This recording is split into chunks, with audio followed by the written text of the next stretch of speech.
What's up, guys, and welcome to the Love and Thundr podcast, episode number 14. 14. Only took us a year to get 14 episodes. But hey, if you guys are listening, you're going to want to bookmark this one because we got a great cast for you, some awesome subjects we're going to dig into today. I'm your host, Dave Lipson.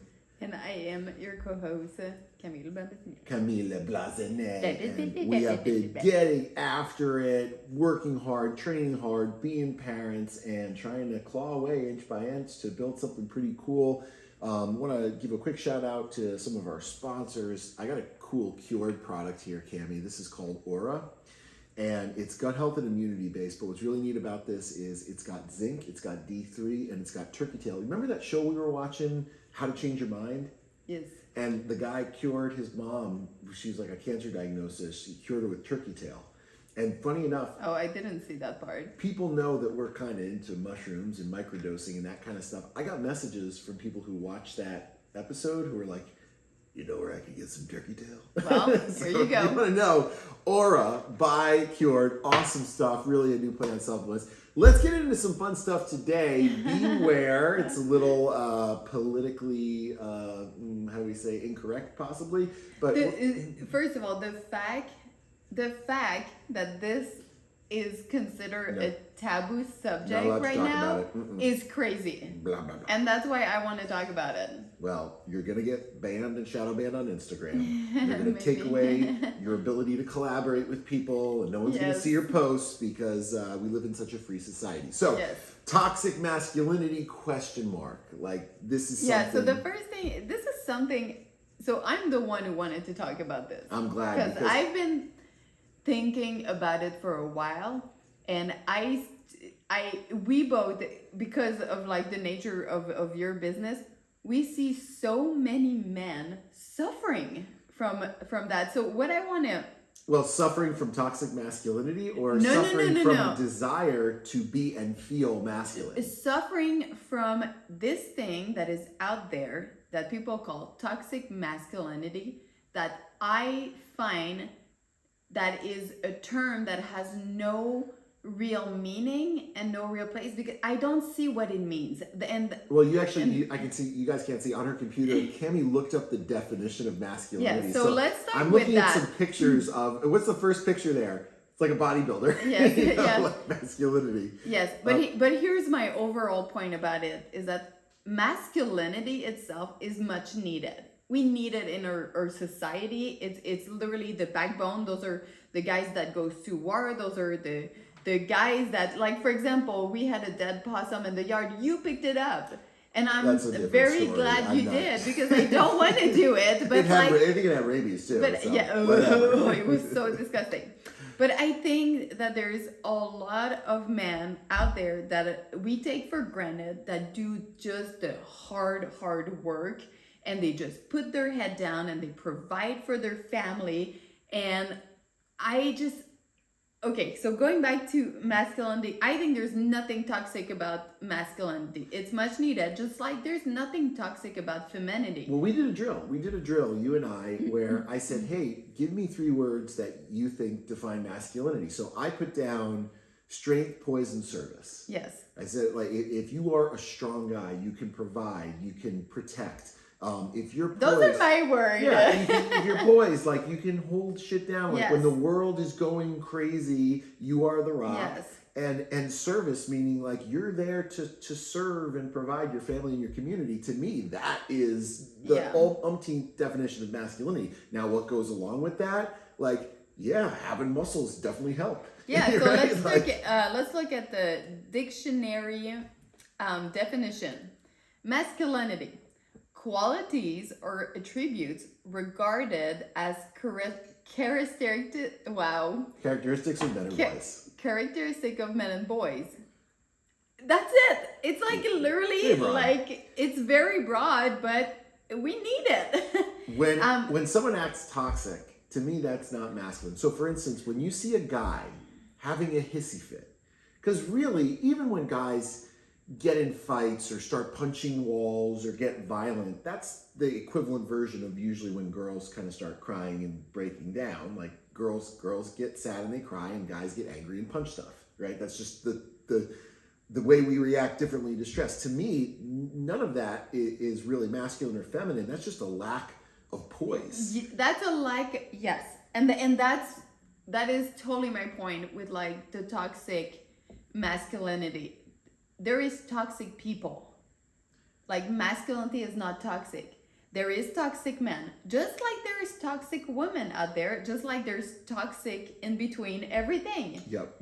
And that is the problem. But like, so if we define masculinity, but like okay, not letting a guy be a guy because it doesn't fit how you personally would want people to act like, that's a problem. Yeah, so like you talked about masculinity, talk to me about toxicity. Like what are things, words, or characteristics you associate with toxicity? I'll start. So to me, someone toxic is like a bully, meaning Yes. they want to instill fear and shame and guilt on you. You know, make you feel like you're less than. To be able to get you to do what they want or to elevate themselves Yes. above you. I'm going to raise my value by reducing your value. To me, that is not a masculine thing at all. Yeah. That's kind of like, for lack of a better word, an unquote bitch move. Yeah. Where, you know, you're just going to complain that, you know, the other people did their stuff wrong and you're so great and, you know, to try to make yourself look better. A lack of accountability, that kind of stuff feels toxic to me. And really somebody who like narcissistic, manipulative people, the absence of those characteristics we talked about. So we talked about poise. It would be the absence of poise. Yeah. You know, a service being selfish to me. Yeah. You know, strength being weak, and that doesn't mean just weak physically. That can mean weak emotionally. We both talk about this all the time. We both think that the most dangerous men are the weak one. That's honestly like the men who are like violent and who are like resentful and who bring down people that are weaker than them. Yep, I like think that's what the men. spousal abuse thing all is like some guy who feels bad about himself that takes it out on the people around him because he doesn't have the strength to deal with his own shit. I can't tell because I'm not a guy on that side, so I don't know how you guys feel all the time. But I do, you know, coming back to, I feel like some stuff that guys get, try to be tamed down. I think a big side of it is like aggressivity. And I think like it's important to let like young, like boy and guy express like when they're frustrated and things like that in order to be able to learn how to deal with it. Well, I want to bring that wait, let me finish. Yeah. But as a married wife to you, to me it's important that I see that you have it in you. Like even though sometimes I'm like it's like a little scary because I know what you can do, but on the scary for me too. It's scary for me too. But on the flip side, I know I'm protected. Yes. So it's like interesting to me. Like I wouldn't want you to not have any of that. There's like this yin and yang that like we want both worlds, but you want someone to protect you. I think that goes back to kind of what I was alluding. It's not aggressiveness that's masculine or toxic.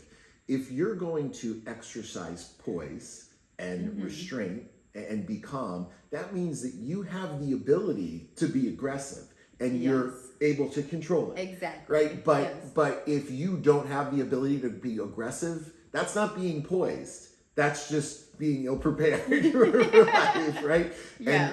And there's, you know, hopefully rarely a time and a place where you need to truly get aggressive to where you're like willing to like rip someone's head off. You see, I can describe how it feels. It feels like my body's on fire. Yeah, that's what you tell me all the time. That's exactly what you tell me. Because when you get to that, I can't feel things anymore, and it's like I honestly completely lose control of myself. Because I always ask you, like, what can I do for you? And that is always your answer. You're like, my body's on fire. I'm like, well, do you need a bucket of ice? You've seen it happen a lot of times. When it happens, it has sometimes happened like in private, but it's happened the worst, honestly, like being aggressive with a person that I deem as like a threat. Yeah. And something triggers it where it's like, you know, all of a sudden, like I just can't. I mean, if they were stabbing me with stuff, I probably wouldn't even be able to feel it because I'm so angry. Yes. Yeah. So I think like my point is thank you to like all the men out there doing the hard work that are very underappreciated. Like I'm not talking about like the one you see, on Billboard, the millionaire, all those people, but like the working class out there that put their head down every day and go to work and protect and provide. We need you, and I appreciate you. Yeah, and I think like there's something to be said about like.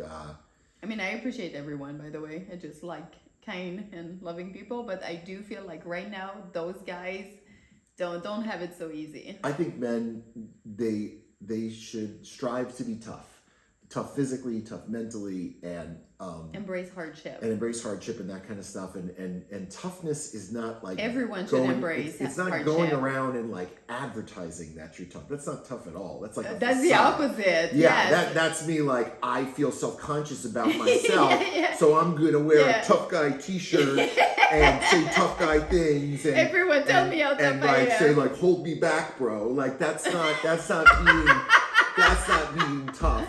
Okay, that's not. Hold me back. Oh, when someone is God, tough, they hilarious. do not need to tell you how hard or how tough they are, because you can sense it and you can feel it and you can see it based on their actions. It's not never the guy talking the loudest that's like the tough guy, but the real tough guy is the one that is just like when shit is falling down, they just smile and say, "Let's go." That's toughness. Yeah, that applies to also girls and everyone in between again. But yeah, toxic people are just toxic. Yep. Masculinity and femininity and everything in between is not. And I think a lot of that men... That is just like a characteristic that describe people.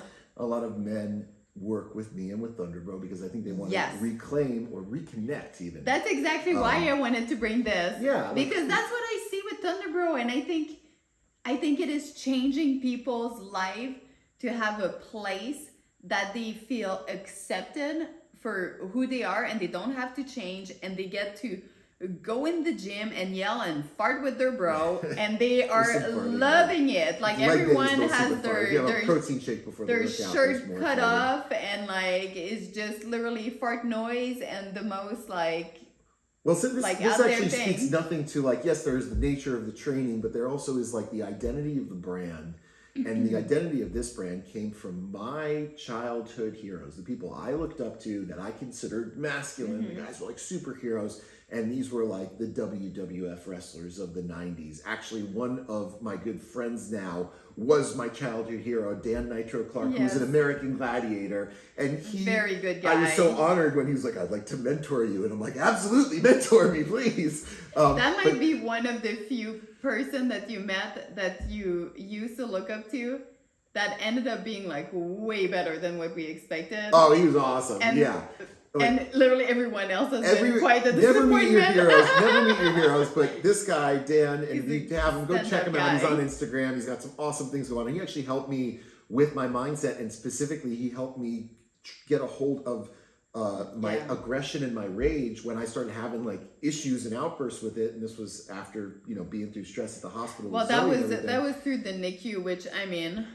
It was really hard on us. But still, like the tools that he gave me, and we actually did like guided meditation. And I remember just constantly, he's like, envision like, who is the man that you want to be? Like, be that guy. Yeah. Don't be this like little kid version of yourself, but be the superhero version of yourself. Like, what would that person do in your situation right now?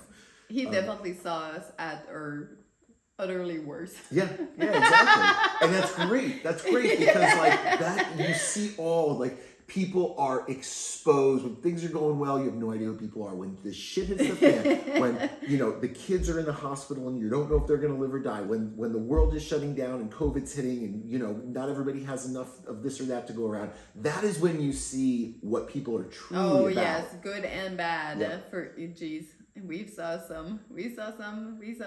But this idea of masculinity has a vibrato, has a funness. I mean, the tagline of our company is work hard, have fun, and bring thunder. And it's also a reconnection to a lot of people in the company had the same childhood heroes I had, where you had these like hyperbolic masculine characters with awesome muscles and upbeat attitudes. And it wasn't any of this like wah crybaby shit, I'm going to raise my value by lowering your value, but it was more like strap it on, let's go, like kinda. Yeah, it's like, you know, even when you look at the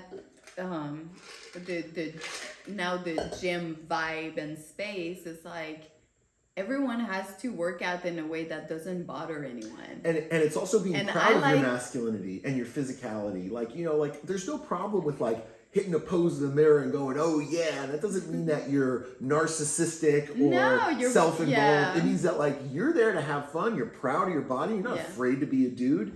And It's so funny because I've had to work on that a lot, and I think it was from insecurity with my own self, because I used to think that I definitely used to think that people would like look always at their self was like vain in a way, and now I'm like, literally it is so important that you love yourself.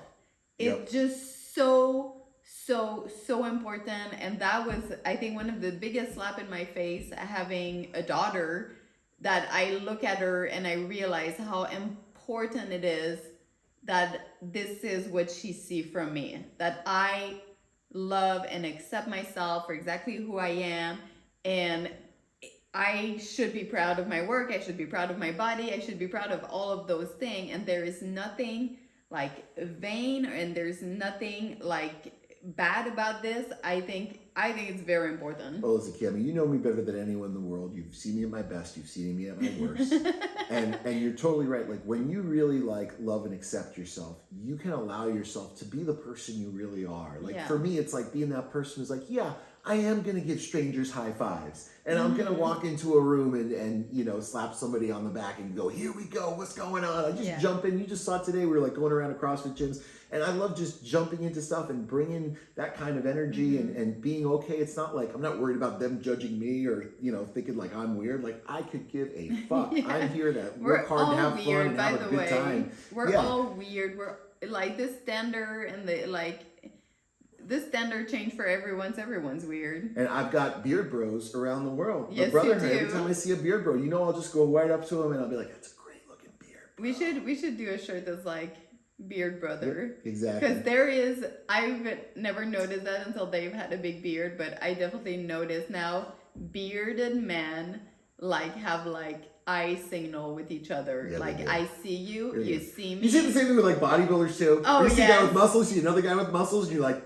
you get it. Yes. Like, Yes. you get it.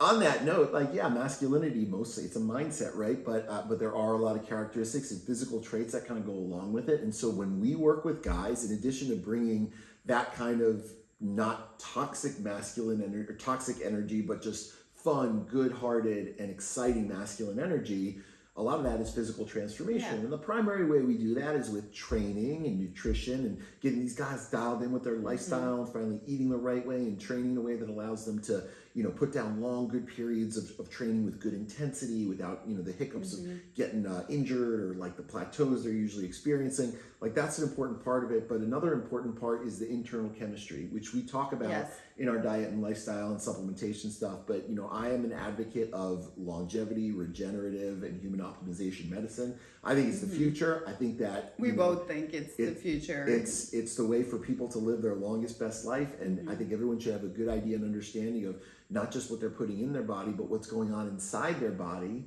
you know, to be able to make those decisions with what you're doing, as well as be aware of just all the medical technologies and therapies that you can use to heal yourself up, to, you know, be able to fix your hormones, to be able to fix your gut health, like all that stuff. It's just so exciting that we're finally talking about solution and not just talking about, well, when you age, this is what happened. Like it's good that now like there's solution, there's way to eat to optimize yourself and your hormones, and there's also help out there that can look at your hormones. And there's always that fatalistic attitude where people just, you know, I think it gets drilled into them, usually peer pressured into them by the folks who don't want to see you continue to train hard and pursue, you know, to thrive, not just survive through life. Those people will say like, well, wait till you get this age, or you're just getting older, or, you know, it's all downhill from here. But not just that. I do not understand why people go out of their way to try to make someone not do something for themselves or make them feel ashamed of doing something. It is crazy to me. because it is not your life. Well, you'll get questions like, why are you doing that? And really what they're trying to say is like, hey, it makes me uncomfortable to see you making the decisions that I probably should have made. You know what I mean? Like it's like so instead of accepting that, I'm just going to try to prove how what you're doing is wrong and silly, because I think there's a lot of insecurity attached to when they see someone who is, in some ways they equate them to where they were when they were that age, or what they did, and then all of a sudden now it's like it's just easier to try to knock that person down. The way you say it's almost this lack of completion on their side, that they would rather you stay with them. Yeah, I think we're most bothered by people that display our own inadequacies. You know what I'm saying? Like when you see somebody, you're like, that person's so fucking lazy. I hate lazy people. It's because it's so true. Yeah. Yes, I definitely sometimes Yep. I notice that more and more about myself. When I see someone doing something, I'll sit and I'll be like, why did this trigger me so much? Yeah. And then I'm like, oh, because that is like a part of the version of me that I hate the most. Yeah, exactly. Yeah. Exactly. That part that's willing but to give in. But they're always good reminder of like to like keep reaching on the good side. But let's talk about hormone therapy, and this is a big thing. How to talk to your partner about it. Well, so I want to speak specifically to guys and specifically about testosterone replacement therapy. So, people equate this stuff, and it's all in the same bucket. You've got hormone optimization therapy, that can include a gamut of things. Hormone replacement therapy, that's where instead of just trying to optimize, you're putting exogenous hormones in your own body to try to optimize those levels. And then there's testosterone replacement therapy. So, women go through menopause. That's the big change in their hormones. And I know there are multiple phases that women go through where their hormones change. Premenopause is the one that for guys, it's basically puberty. And then at a certain age, typically after the age of about 26, you start to see a slow decline in hormones, eventually leading to something called andropause, which is, a drop in testosterone. For a lot of guys, this will present as things like erectile dysfunction. So that's where because testosterone is a sex hormone, and for guys that can affect your ability to have and maintain a great erection or have good sex. That's something that also lower drive in general. Lower sex drive, lower drive for life. That's probably the number one driver of men into this field, is like the first time that you try to have sex, you can't have sex. It bothers you so deeply that you're willing to just fuck this, give me the juice. When it comes to I mean, and I talk to guys all the time about that, because I've been through that, and it's heartbreaking as a guy, because you love your wife, you want to provide, and when it happens, I think for girls they're like, oh, it's no big deal, but for guys, no, it's deeply well, bothersome. It's a no big deal on that side. What felt like a big deal to me was how much it affected you. Yep. That was heartbreaking to me, because I see the person I love the most just I just saw it in you, something, and then it almost became mental. It became mental for you, that it was so much. As a guy, this is kind of the meaning of life. Well, the same way that I think everyone knows we're trying to get pregnant. That's how I feel as a girl, struggling to get pregnant. Yeah. So, it's a tough one. And when I talk to guys about this, the first thing I'll say, and it's whether you deny it or not, it happens to every dude. It happens to every single dude at some point, at some time. Yes. They go through this. This is normal. Lots of guys in their 30s and 40s and 50s go through it, and it could be for a number of reasons, but it's very, very fixable. So usually before we even start talking about hormones, I'll say hey, listen, if it's really bothering you right now, you can go online and you can get some Viagra today. They'll do a medical screening. They'll make sure you don't have any pre-existing factors, and you can have sex,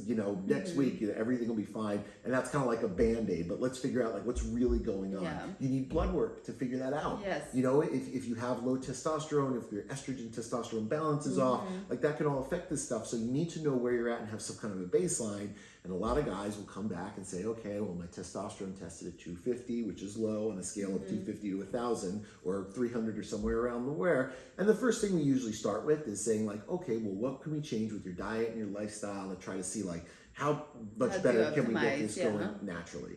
At that point, there are now options that you can go to that don't involve testosterone replacement therapy, but have to do with increasing your own production with pharmaceuticals. So this is where you would go to a doctor and you might look at things like clomiphene, right? As a guy that can help your testicular function. HCG, another one. These are both fertility drugs that can help your gonads. This is all going to help produce more testosterone, better quality sperm. It's usually used in fertility treatments.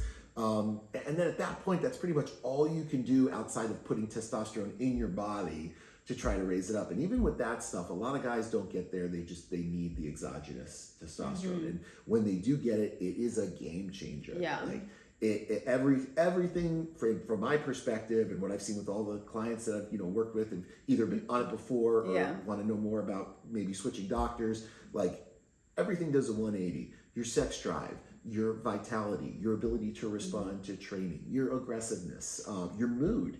A lot of people think like they equate like testosterone replacement therapy with like anabolic steroid abuse and that there's going to be some kind of like roid rage going on, but that's not at all the case. And oftentimes like testosterone's been used as antidepressants in women. And testosterone just helps you get balanced. It's when you're out of balance that you can have huge mood It's when swings. you're out of balance in any direction that's why you need blood work. But this can be like a tough pill to swallow because a lot of guys are afraid to even like ask about it or have other people know that they're interested in it or that they're struggling with something. And so there's like a level of they want like anonymity. Well, the biggest thing that everyone should know, girls and guys, that all of it is normal. You're not alone. It's normal. We all go through things. I'm going through things right now. You've gone through things. Like, literally to keep everything in balance is really hard. It's really hard. Like with the stress, with the lack of sleep, just the food, there's just so much Andropause stuff. used to happen so much later. Like, you used to see this drop in testosterone for guys in their 50s and 60s and 70s. Now you're seeing it in your 30s and 40s and 50s. And the same is happening for girls. I don't know why. It could be environmental. It could be the plastics that we're eating. It could be the screen time. It could be the fact that we're constantly being feminized everywhere we go. Like, who knows? But the same is happening for girls right now. Girls are getting their period earlier and earlier. So what end up happening is that you start to get premenopause and menopause also earlier.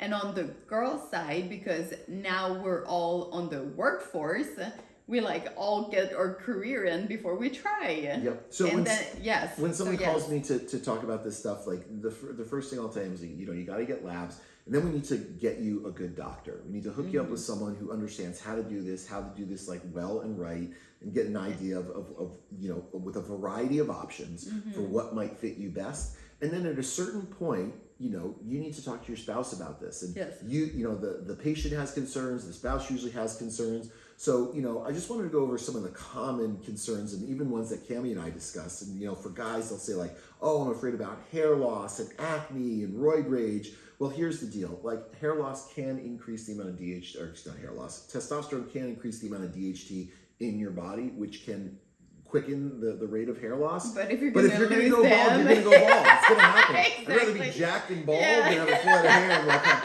a terrible body. Then hang on to your 3 strain of hair. For the acne, that's only no judgment on those who do. If you're taking the testosterone dosage well out of range from what the doctor's asking you, if you're not keeping your estrogen in check, that's when acne starts to come in. But you should be doing a much better job monitoring the blood work before you even need to worry about anything. I was going to say, a lot of the side effect that people are scared of, literally, if you keep an eye on it and you follow your blood work, you should be good. Yep. If you don't look at anything and then have side effect and decide to ignore it, well, it's the same thing. Like with people talk about like the roid rage. We see guys like sometimes go through things like that, like when they're getting off of massive amounts of it, like bodybuilders coming off of stuff, and now their hormones are so out of whack.